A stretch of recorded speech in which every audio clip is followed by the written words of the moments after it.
Assalamualaikum warahmatullahi wabarakatuh. Hai Ananda semua, bagaimana kabarnya kalian? Semoga kalian tetap sehat dan semangat ya. Hari ini kita akan belajar tematik tema 1, subtema 3, pembelajaran 6. Di pembelajaran 6 ini dengan tema lingkungan dan manfaatnya. Itu artinya kalian akan memasuki tema 2 ya. Nah, sebelum belajar, mari kita berdoa terlebih dahulu ya, supaya ilmu yang kita dapat bermanfaat. Nah, pada halaman 179 ini, kalian bisa membaca di buku tematik kalian sendiri ya. Berikut ini cara mencegah terjadinya kelainan pada organ gerak kita.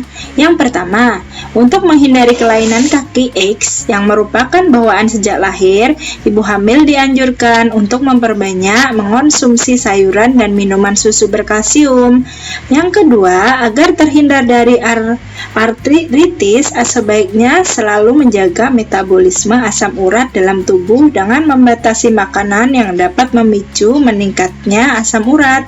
Yang ketiga, agar terhindar dari kelainan lordosis, kifosis, dan skoliosis, sebaiknya melakukan olahraga secara teratur dan menghindari kebiasaan sikap tubuh yang salah, misalnya dengan menerapkan posisi duduk yang benar, menyangga tulang belakang dalam keadaan lurus saat tidur. Yang keempat, agar terhindar dari osteoporosis, dianjurkan untuk mengkonsumsi makanan dan minuman yang banyak mengandung kalsium dan diimbangi dengan olahraga yang teratur.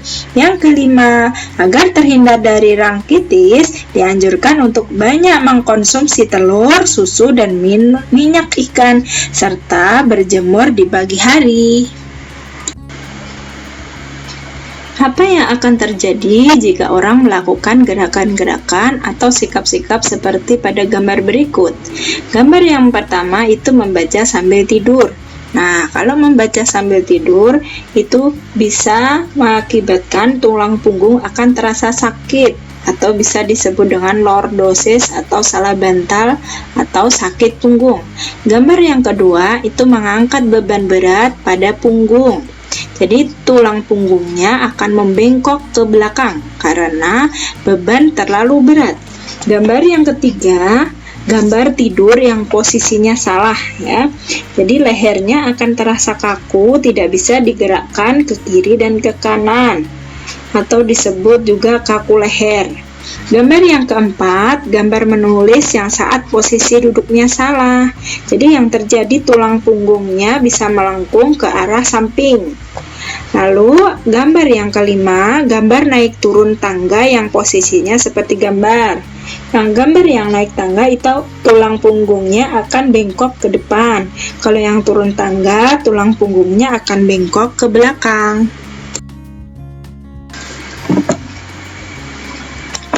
Tahukah kamu, menjaga kesehatan organ tubuh termasuk organ gerak sebenarnya dapat dilakukan sejak kecil. Bahkan dapat dilakukan ketika masih dalam kandungan, yakni melalui penerapan gaya pola hidup serta pola makan yang sehat. Ada baiknya penerapan pola hidup sehat itu diterapkan sejak kecil sehingga akan menjadi kebiasaan saat anak sudah beranjak dewasa. Beranjak remaja dan dewasa. Pola hidup sehat dapat dilakukan dengan menjaga kebersihan tubuh, lingkungan, dan makanan, melakukan olahraga teratur, serta penerapan disiplin latihan. Dengan demikian, niscaya kesehatan akan selalu terjaga hingga tua. Nah, dari bacaan bocah terkuat di dunia pecahkan rekor.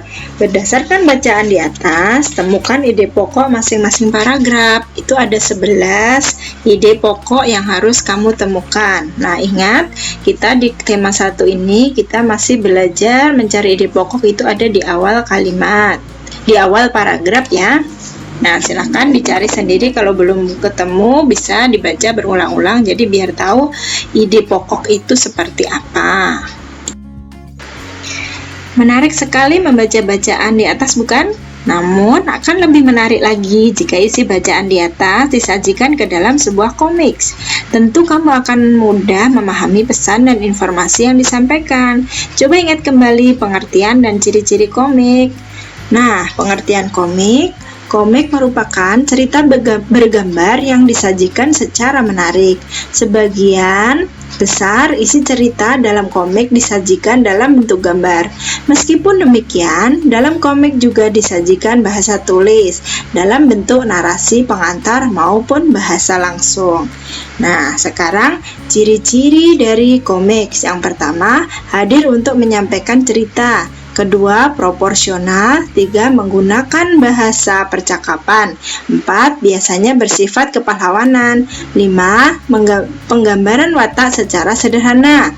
Yang keenam, menyediakan humor. Nah, demikian tadi pembelajaran yang bisa saya sampaikan. Mohon maaf atas segala kekurangan. Jangan lupa like dan subscribe ya. Terima kasih. Wassalamualaikum warahmatullahi wabarakatuh.